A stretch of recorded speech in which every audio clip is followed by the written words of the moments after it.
ভক্তদের মতে মুসলিমরা বেশি চিনি খায়, তাই তাদের জব্দ করতে নাকি চিনির দাম বাড়ানো হয়েছে। দেখুন ভিডিওটি।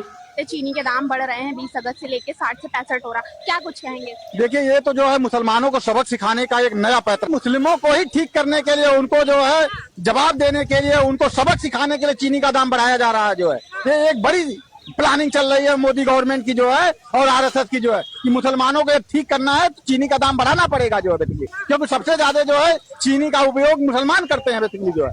বাহ ভক্ত বাহ, তাহলে তো অর্থনীতির নতুন সূত্র আবিষ্কার হয়ে গেল যে যে জিনিস যে সম্প্রদায় বেশি ব্যবহার করে তো তাদেরকে জব্দ করতে সেই জিনিসের দাম বাড়িয়ে দিতে হবে। তাহলে তো এবার থেকে সাবধান, মুসলিমরা বেশি বেশি চা খাবে, চায়ের দাম বাড়াতে হবে, বেশি বেশি করে রুটি খাবে, আটার দাম বাড়াতে হবে, আর ভাত খেলে চালের দাম বাড়াতে হবে। ভক্তদের কাছে আমার একটাই প্রশ্ন, চিনি কি দোকানে গিয়ে বলে আমি মুসলিমদের জন্য আমাকে আলাদা দাম নাও, আমি হিন্দুর জন্য আমাকে আলাদা দাম নাও? তো পকেট কাটলে তো হিন্দু মুসলিম সকলেরই তো সমান পকেট কাটা যায় রে।